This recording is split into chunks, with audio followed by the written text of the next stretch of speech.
الحمدللہ وکفا والصلاة والسلام علی سید الانبیاء اما بعد اعوذ باللہ السمیع العلیم من الشیطان الرجیم بسم اللہ الرحمن الرحیم قل هو الذی انشأکم وجعل لکم السمع والابصار والافئدہ قلیلا ما تشکرون۔ آپ کہہ دیجئے کہ وہی ذات ہے،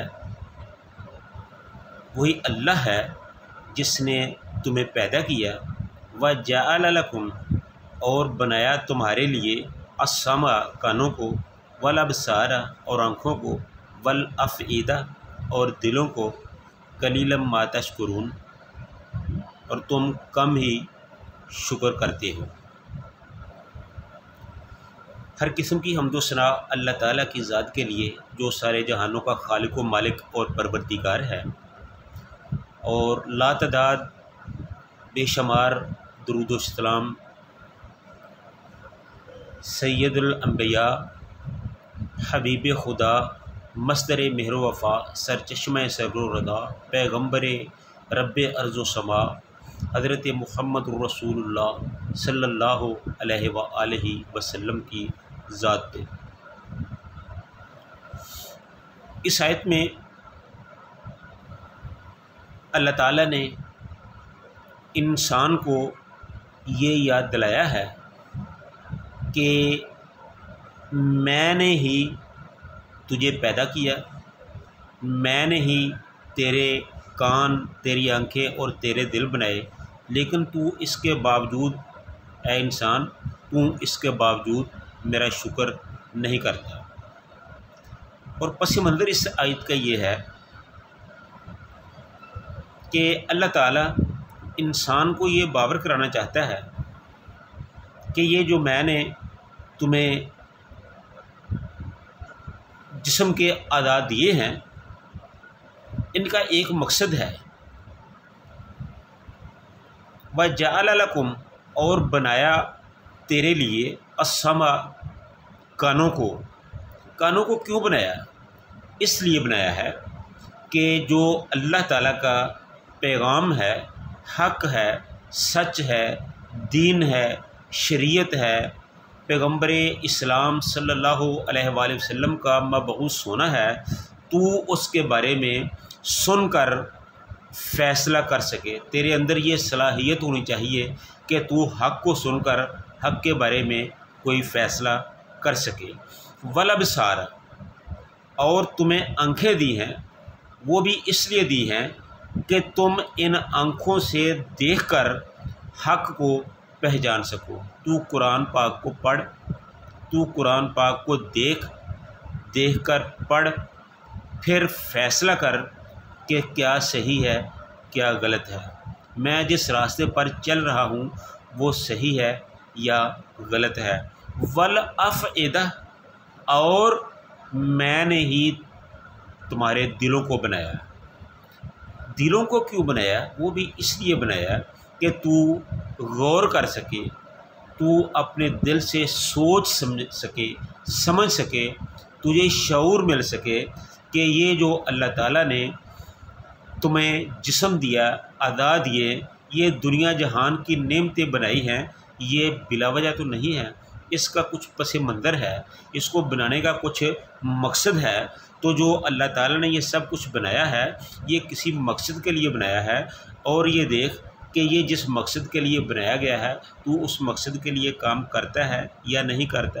قلیلا ما تشکرون، لیکن ان ساری چیزوں کے باوجود تو میرا شکر کم ہی کرتا ہے انسان، تو میرا شکر گزار بندہ نہیں بنتا۔ یہ عجیب سچویشن ہے کہ انسان دنیاوی معاملات میں تو اپنا فائدہ برا بلا، فائدہ نقصان خوب دیکھتا ہے، خوب سوچتا ہے، کوئی چیز خریدتا ہے تو دیکھتا ہے کہ میں پیسے صحیح دے رہا ہوں اور چیز بھی صحیح لے رہا ہوں یا نہیں، دودھ خریدنے لگا ہوں تو پیسے صحیح دیے ہیں، یہ کوئی ملاوٹ والا دودھ تو نہیں ہے، پیسے میں نے صحیح دیے ہیں، یہ جو میں کپڑا خرید رہا ہوں اس میں کچھ عیب تو نہیں ہے، یہ پیسے تو میں صحیح دے رہا ہوں۔ یہ جو میں چیز لے رہا ہوں یہ صحیح ہے، اس میں کوئی کمی تو نہیں ہے، یہ ساری چیزیں سوچ کر سمجھ کر پھر خریدتا ہے۔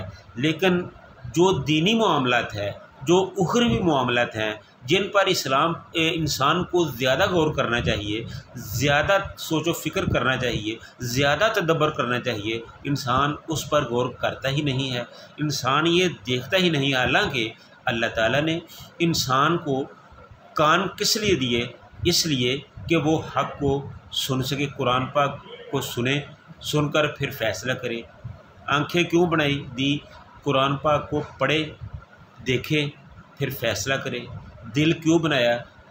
قرآن پاک کو، اپنے معاملات کو دیکھے، سوچے، سمجھے، پھر فیصلہ کرے کہ صحیح ہے یا غلط ہے۔ لیکن معاملہ کچھ اس طرح ہے کہ وہ اپنے دنیا کے معاملات کو، دنیاوی معاملات کو تو دیکھتا ہے، لیکن جب دین کے معاملات آتے ہیں، ان کے اخروی معاملات آتے ہیں، تو پھر وہ قطعاً نہیں دیکھتا کہ اللہ تعالیٰ نے مجھے کن چیزوں کا حکم دیا ہے، کن چیزوں کے کرنے کا حکم دیا ہے، کن چیزوں سے رکنے کا حکم دیا ہے۔ جن چیزوں سے رکنے کا حکم دیا ہے کیا میں اس سے رک گیا ہوں؟ جن چیزوں کا کرنے کا حکم دیا ہے کیا میں وہ کر رہا ہوں؟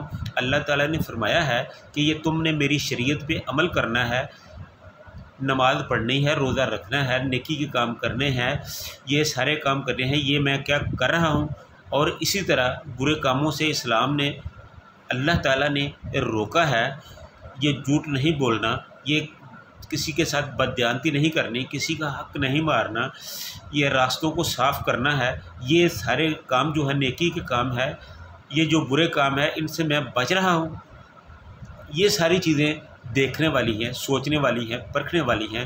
لیکن کتنے افسوس کی بات ہے کہ جس چیز کے لیے انسان کو اشرف المخلوقات بنایا، جن چیز کے لیے اللہ تعالیٰ نے انسان کو شعور دیا، جس چیز کے لیے انسان کو اللہ تعالیٰ نے ہاتھ، پاؤں، کان، ناک، گلا، ہر چیز دی ہے، اس کے لیے یہ دیکھتا ہی نہیں ہے، یہ سوچتا ہی نہیں، یہ سوچتا ہی نہیں ہے کہ اگر میں غلط راستے پر چلوں گا تو اس کا انجام جہنم ہوگا، اس کا انجام دوزخ ہوگا، اس کا انجام آگ کا عذاب ہوگا، اس کا انجام اللہ کی ناراضگی ہوگا، اس کا انجام بالآخر میرے لیے تباہی اور بربادی ہوگی۔ اس معاملے میں انسان سوچتا ہی نہیں ہے۔ حالانکہ انسان کے سوچنے کی بات یہی ہے، انسان کے پیدا کرنے کا مقصد ہی یہی ہے، لیکن شومی قسمت کہ انسان اس طرف آتا ہی نہیں۔ ہاں، انسان اس طرف اس وقت آئے گا جب اللہ تعالیٰ جہنم کو اس کے سامنے لے آئے گا، وَأُزْلِفَتِ الْجَنَّةُ، جنت کو سامنے لے آئے گا، جہنم کو کھینچ کر سامنے لے آئے گا۔ پھر کہا جائے گا کہ یہ وہی جہنم ہے جس کو تو نہیں مانتا تھا، اب تمہیں اس میں گرایا جائے گا۔ پھر انسان مانے گا۔ یہ جنت دکھا دی جائے گی تو ساتھ بتایا جائے گا کہ اگر تو نیک کام کرتا تو اس جنت میں جاتا۔